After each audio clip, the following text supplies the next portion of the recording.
నమస్కారం వార్తలకు స్వాగతం. ముందుగా ముఖ్యాంశాలు. ప్రజాప్రతినిధులతో మాజీ ముఖ్యమంత్రి వైఎస్ జగన్ సమావేశం. నాయకులకు పలు అంశాలపై దిశానిర్దేశం. మాజీ మంత్రి హరీష్ రావు ప్రెస్ మీట్, పలు అంశాలపై వివరణ.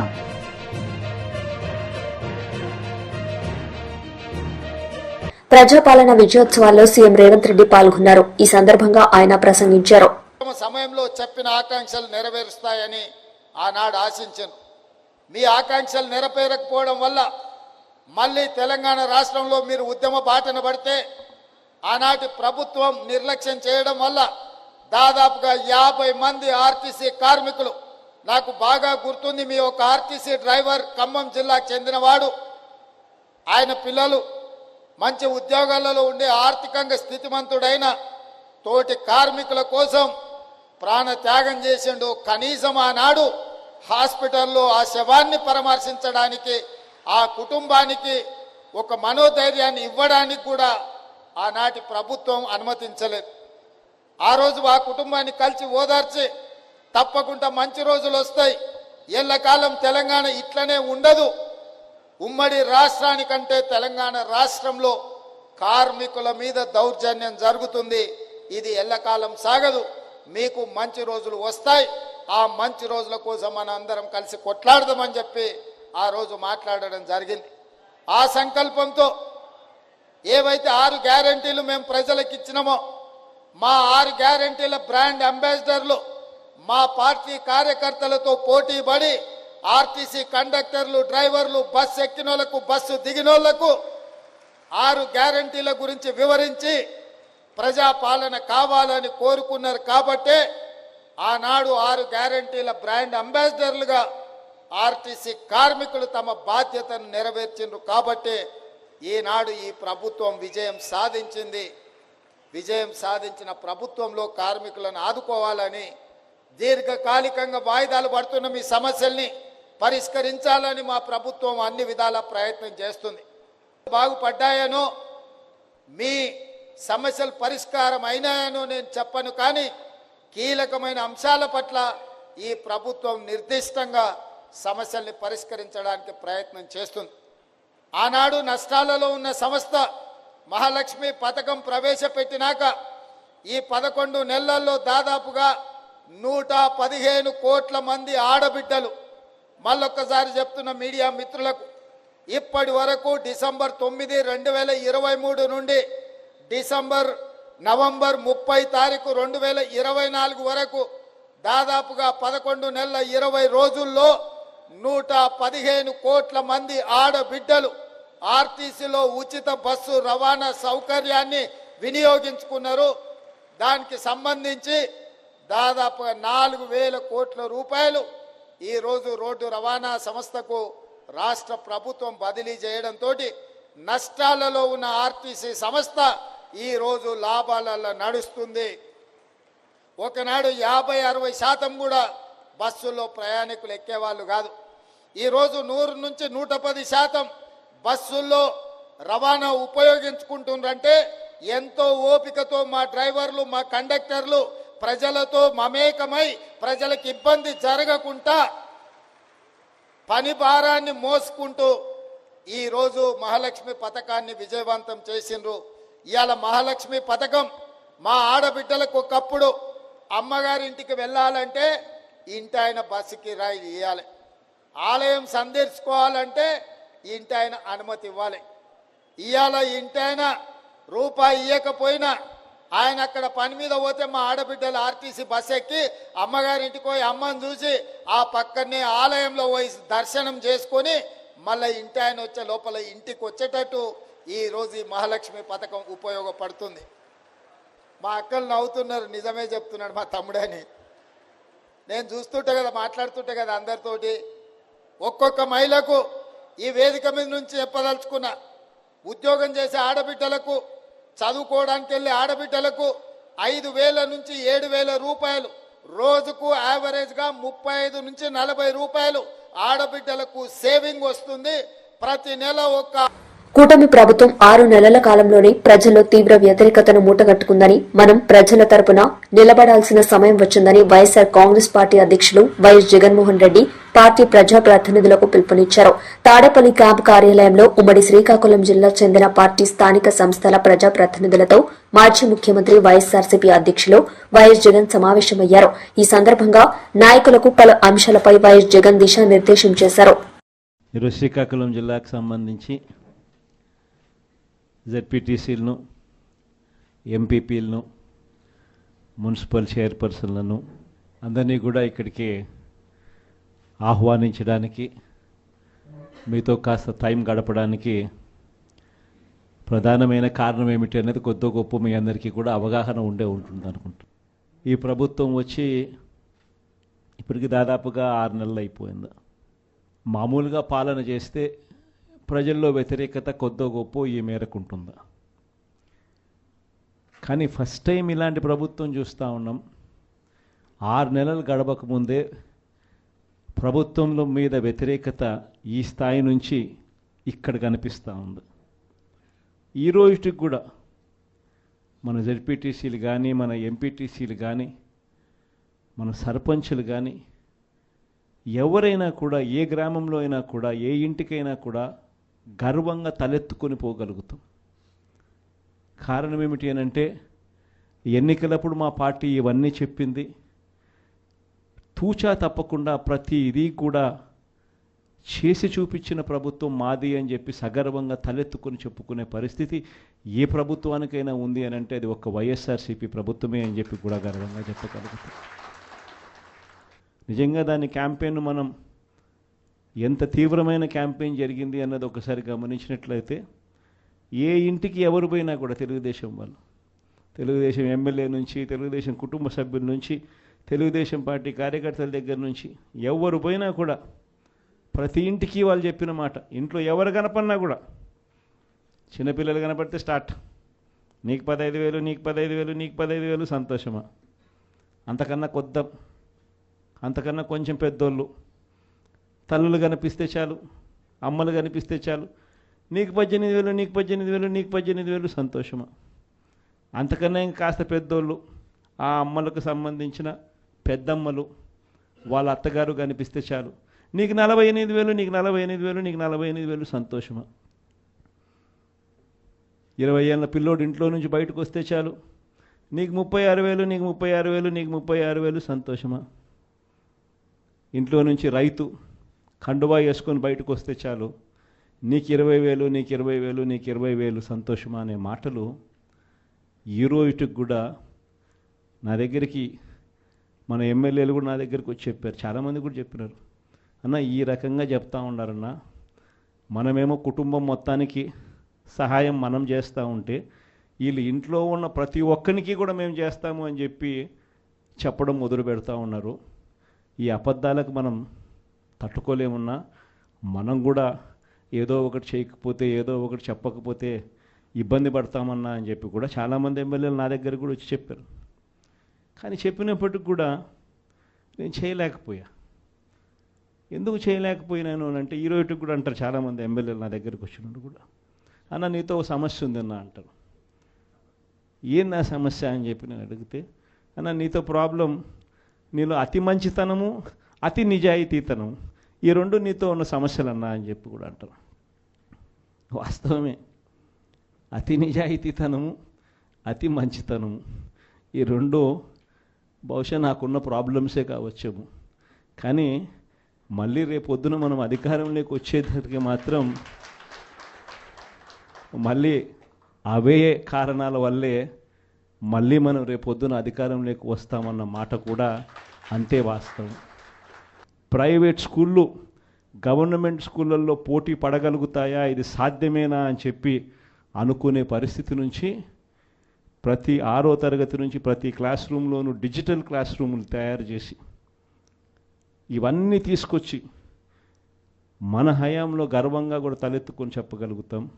ప్రైవేట్ స్కూళ్ళు గవర్నమెంట్ స్కూళ్ళతో పోటీ పడే పరిస్థితి వచ్చింది అని అంటే అది ఒక్క వైఎస్ఆర్సీపీ హయాంలో మాత్రమే.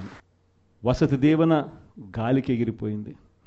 పిల్లలను ఈరోజు చదువుకునే దానికోసం ఇంజనీరింగ్ కాలేజీలో యాజమాన్యాలు మీరు ఫీజులు కట్టకపోతే మీరు చదువుకునే దానికి మేము ఒప్పుకోము, ఫీజులు తీసుకొని రండి అని చెప్పి పిల్లల్ని ఇంటికి పంపిస్తూ ఉన్న పరిస్థితులు ఈరోజు కనిపిస్తూ ఉన్నాయి. వైద్య రంగం పరిస్థితి కూడా. టాలీవుడ్ హీరోయిన్ స్నేహ గురించి ప్రత్యేకంగా పరిచయం అవసరం లేదు. తెలుగులో ఎన్నో సూపర్ హిట్ చిత్రాల్లో నటించి ఆడియన్స్ హృదయాల్లో ప్రత్యేక స్థానం సంపాదించుకుంది. గ్లామర్ షోలకు దూరంగా ఉంటూనే ట్రెడిషనల్ పాత్రలతో ప్రేక్షకులను మెప్పించింది. ఒకప్పుడు టాలీవుడ్ ఇండస్ట్రీలో స్టార్ హీరోయిన్ గా క్రేజ్ సొంతం చేసుకున్న స్నేహ పెళ్లి తర్వాత సినిమాలకు దూరంగా ఉంది. ఇప్పుడు సెకండ్ ఇన్నింగ్స్ స్టార్ట్ చేసిన స్నేహ కుర్ర హీరోయిన్లకు వదినగా అక్క పాత్రల్లో నటిస్తోంది. అలాగో అటు సోషల్ మీడియాలోనూ చాలా యాక్టివ్గా ఉంటుంది. నిత్యం తన family photos, crazy photoshoots share చేస్తుంటుంది. దిల్సుఖ్ నగర్ కు చెందిన రేవతి 39, తన భర్త భాస్కర్, 2 పిల్లలు శ్రీతేజ్ 9, సన్విక 7 కలిసి పుష్ప ప్రీమియర్ షో చూడ్డానికి ఆర్టీసీ రోడ్స్ లోని సంధ్య 70mm కు వచ్చింది. అల్లు అర్జున్ సంధ్య థియేటర్ కు వచ్చిన సమయంలో అభిమానులు థియేటర్ గేట్ లోపలికి చొచ్చుకొచ్చారు. ఈ సమయంలో జరిగిన తొక్కిసలాటలో రేవతి, ఆమె కొడుకు శ్రీతేజలు అపస్మారక స్థితిలోకి వెళ్లారు. వెంటనే పోలీసులు విద్యానగర్ లోని దుర్గాబాయి దేశ్ముఖ్ హాస్పిటల్ కు తరలించారు. ప్లీజ్ మీరే కోఆపరేట్ చేస్తున్నాం అందుకే.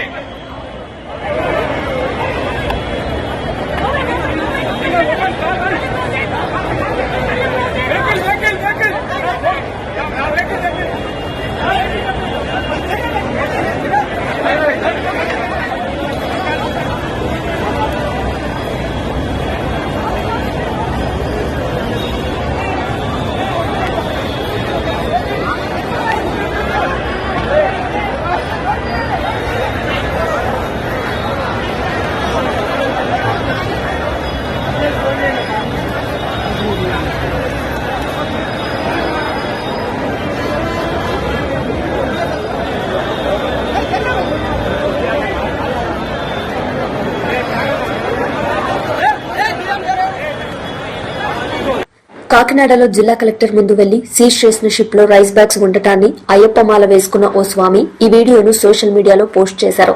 ఇప్పుడు ఈ వీడియో వైరల్ గా మారింది. మొత్తం షిప్ దగ్గరికి చేరుకున్నాం. పైన ఉన్నాం మనం. ఇక్కడే ఈ ఏదైతే రైస్ అయితే ఉందో ఇదే రైస్ ఇక్కడే ఉన్నది. పవన్ కళ్యాణ్ గారు ఇచ్చే ఉన్న రైస్ ఇక్కడే ఉన్నది. చూస్తే రైస్ బస్తాలు ఎన్ని ఉన్నాయో మొత్తం. ఇదంతా కూడా పీడిఎస్ అంటున్నారు, చెక్ చేస్తున్నారు అధికారులు.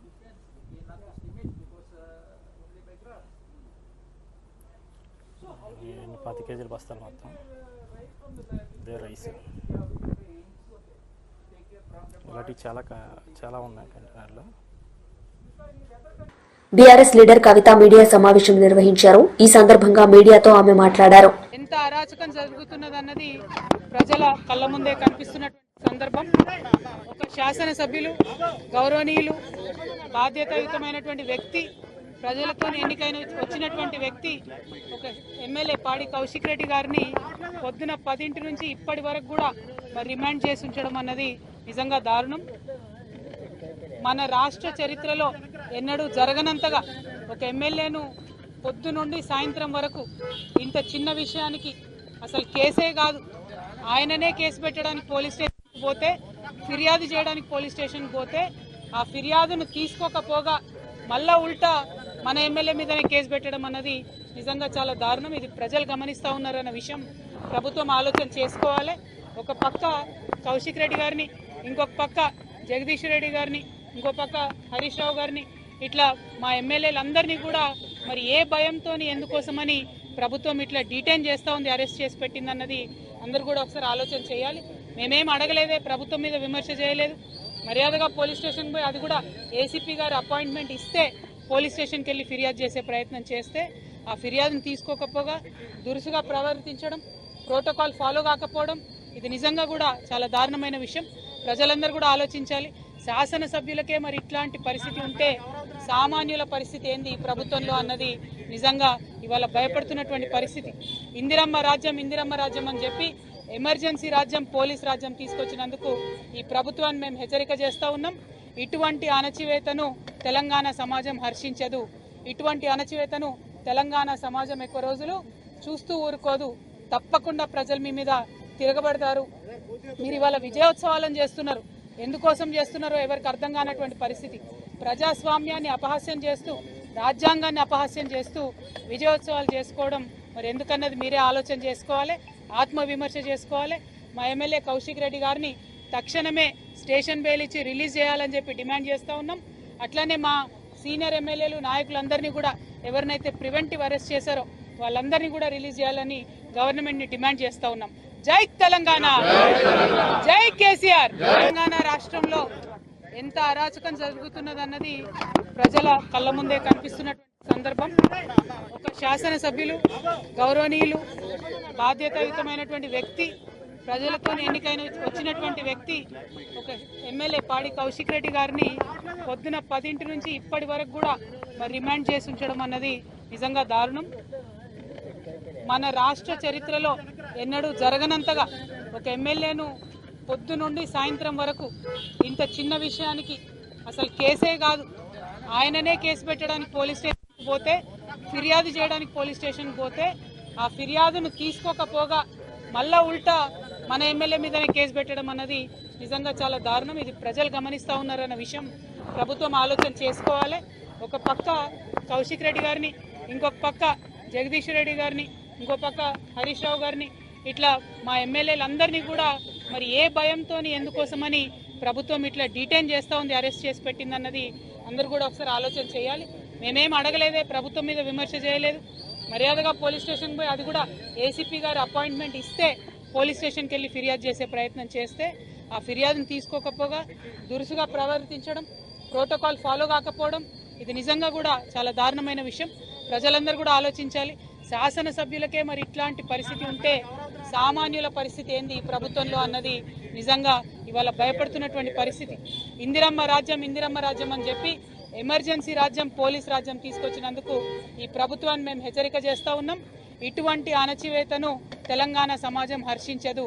ఇటువంటి అణచివేతను తెలంగాణ సమాజం ఎక్కువ రోజులు చూస్తూ ఊరుకోదు. తప్పకుండా ప్రజలు మీ మీద తిరగబడతారు.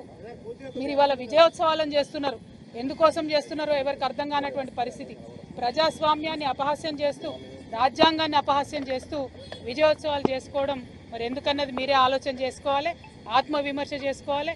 మా ఎమ్మెల్యే కౌశిక్ రెడ్డి గారిని తక్షణమే స్టేషన్ మాజీ మంత్రి హరీష్ రావు మీడియా సమావేశం నిర్వహించారు. ఈ సందర్భంగా సీఎం రేవంత్ రెడ్డిపై మండిపడ్డారు. ఏ నిరుద్యోగ యువతకైతే మాట ఇచ్చారో ఆ నిరుద్యోగ యువతను అదే అశోక్ నగర్ లో వీపులు కమిలిపోయేటట్టు కొట్టారు.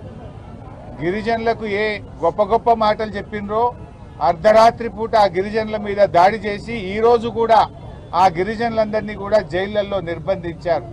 అంటే రేవంత్ పాలన ఆనాటి ఇందిరమ్మ రాజ్యంలోని ఎమర్జెన్సీ పాలనను ఇవాళ తలపిస్తా ఉంది. ఎవరు కూడా పోలీసులతో రాజ్యమేలిన ఏ ప్రభుత్వం కూడా ముందుపడలేదు.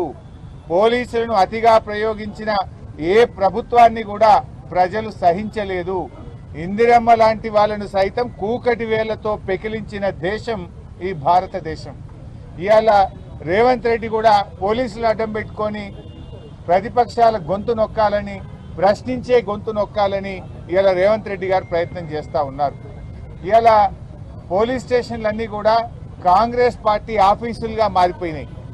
ఎఫ్ఐఆర్లు పోలీస్ స్టేషన్లలో తయారైతలేవు, గాంధీ భవన్లో ఎఫ్ఐఆర్లు తయారైతా ఉన్నాయి. ఏ సెక్షన్లు పెట్టాలనో, ఎవరిని అరెస్టు చేయాలో గాంధీ భవన్ నుంచి, కాంగ్రెస్ పార్టీ కార్యాలయం నుంచి ఇవాళ ఆదేశాలు ఇస్తున్నటువంటి పరిస్థితి ఉన్నది. పోలీసు ఉన్నతాధికారులు కూడా ఇవాళ ఒక విషయం ఆలోచించుకోవాలి. మీరు రేవంత్ రెడ్డి ఏం శాశ్వతం కాదు. ఈయన ఇవాళ ఉంటాడు, రేపు పోతాడు. రేపు మళ్ళీ బీఆర్ఎస్ ప్రభుత్వం రావచ్చు, ఇంకో ప్రభుత్వం రావచ్చు. కానీ పోలీసులు ఒక విషయం గుర్తుపెట్టుకోవాలి, రాజ్యాంగానికి లోబడి, చట్టానికి లోబడి పనిచేయాలి తప్ప రేవంత్ రెడ్డి ఆదేశాలతో మీరు పనిచేస్తే రేపు మీరు ఇబ్బంది పడతారు. చట్టం శాశ్వతంగా ఉంటుంది, రాజ్యాంగం శాశ్వతంగా ఉంటుంది తప్ప రేవంత్ రెడ్డి ఏం శాశ్వతంగా ఉండడు. ఆయన ఇష్టం వచ్చినట్టు ఒక సైకో లాగా ఇవాళ రేవంత్ రెడ్డి వివరిస్తా ఉన్నాడు. ఒక సాడిస్టిక్ ప్రెషర్ లో రేవంత్ రెడ్డి గారు ఉన్నారు. అంటే ఆయన ఒక పగ, ప్రతీకారంతో ఆయన పనిచేస్తా ఉన్నాడు. ఇవాళ రేవంత్ రెడ్డి గారు ఒకటే విషయం ఆలోచించుకోవాలి. ఆయన ఏదో ప్రతిపక్షంపై పగబెట్టి గౌరవ ఎమ్మెల్యేలను, ప్రతిపక్ష నాయకులను నోటికొచ్చినట్టు మాట్లాడుతూ ఉన్నాడు. ఆయనలో ఒక సాడిస్టిక్ ప్రెషర్ ఉన్నది. అంటే గతంలో మరి ఏ రకంగా అయితే ఇవాళ కాంగ్రెస్ పాలన ఉందో ఈరోజు మళ్ళీ అదే రకంగా అంటే బీఆర్ఎస్ కార్యకర్తల్ని ఎమ్మెల్యేలని అరెస్ట్ చేయాలి, ఇబ్బంది పెట్టాలి అనే ఒక పగతో ప్రతీకారంతో రేవంత్ రెడ్డి పనిచేస్తున్నట్టు కనబడతా ఉంది. నీ ఏడాది పాలనలో కేసీఆర్ గారు కట్టించిన ఫ్లైఓవర్లకు ఇనాగరేషన్లు చేసినావు, కేసీఆర్ గారు కట్టించినటువంటి ఎస్టీపీలను ఇనాగరేషన్ చేస్తున్నావు, కేసీఆర్ గారు కట్టించిన కాలోజీ క్షేత్రాన్ని ఇనాగరేషన్ చేసినావు తప్ప అసలు నీ ఏడాది పాలనలో ఒక ఇల్లు కట్టినావా? నీ ఏడాది పాలనలో ఒక పాలసీ తెచ్చినావా? నువ్వు చేసిన ఒక్క మంచి పని ఉందా? నువ్వు ఒకవైపేమో ప్రజాపాలన అంటున్నావు. ప్రజాపాలన కాదు, ఈ రాష్ట్రంలో రాక్షస పాలన నడుస్తా ఉంది. ఎక్కడ ప్రజాపాలన ఉంది? ప్రజాస్వామ్యము, ప్రశ్నించే హక్కు ఇస్తాం, 7వ గ్యారంటీగా ఇస్తున్నా అన్నావు. నీ 7వ గ్యారంటీ ఏమన్నా ఉంది అంటే ఈ రాష్ట్రంలో అక్రమ అరెస్టులు తప్ప 7వ గ్యారంటీ ఏమీ అమలైతలేదు.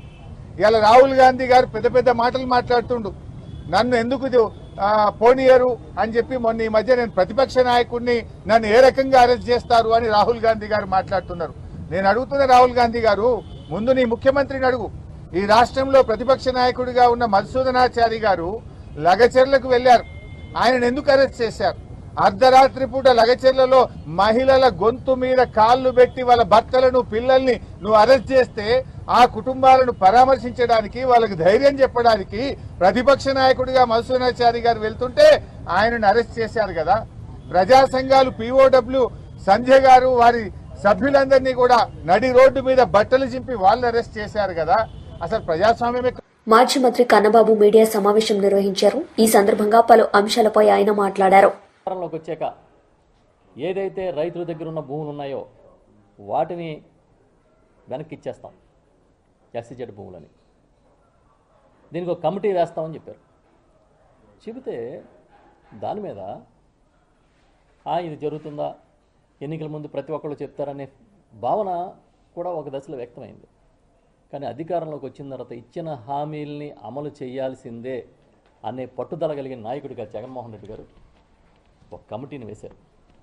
ఆ రోజు వ్యవసాయ శాఖ మంత్రిగా ఉన్న నేను, కన్నబాబు నాయకత్వంలో చైర్మన్గా కమిటీని వేస్తున్నామని జీవో ఇచ్చారు. దాంట్లో ఐఏఎస్ అధికారులు సభ్యులుగా ఉన్నారు.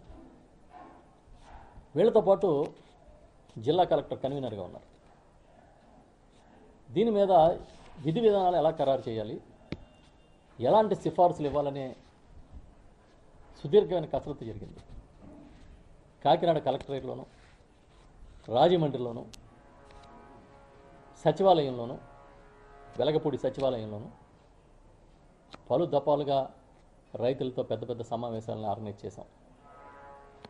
రైతు పోరాట కమిటీ, రైతు ప్రతినిధులు, ఇతర రాజకీయ పక్షాలు అందరినీ కూడా పిలిచి చాలాసార్లు డిస్కస్ చేశాం. డిస్కస్ చేసిన తర్వాత వాళ్ళ అభిప్రాయాలని తీసుకుని దాని మీద ఒక నివేదికని సిద్ధం చేసి నా నాయకత్వంలో ఉన్న కమిటీ దాన్ని సబ్మిట్ చేయడం జరిగింది ప్రభుత్వానికి, క్యాబినెట్కి.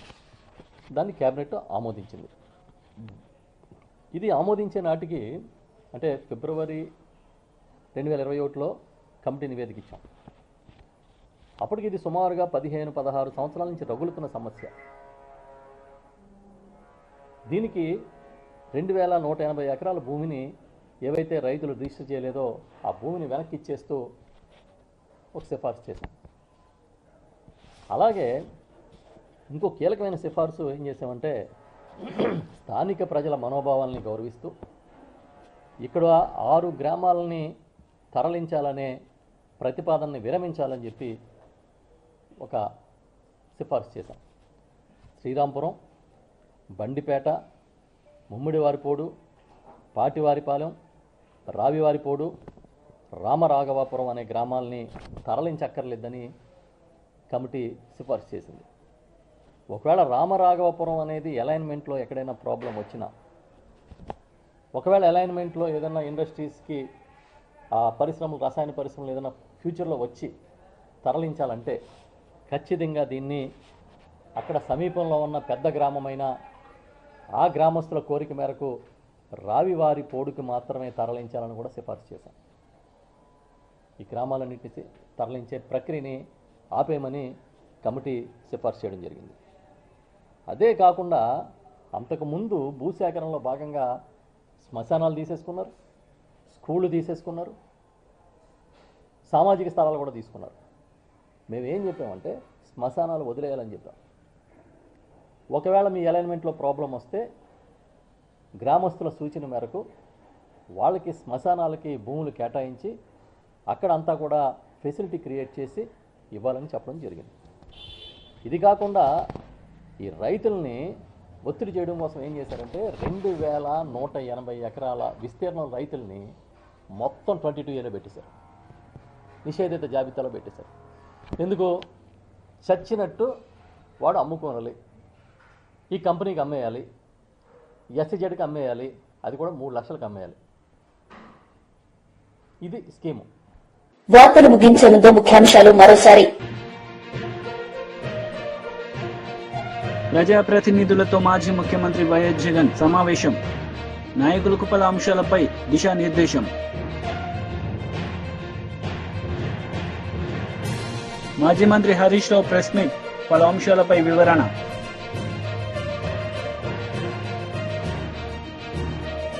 ఈ వార్తలు ఇంతటితో సమాప్తం. తిరిగి ప్రసారమయ్యే వార్తల్లో మళ్లీ కలుద్దాం. అంతవరకు సెలవు. నమస్తే.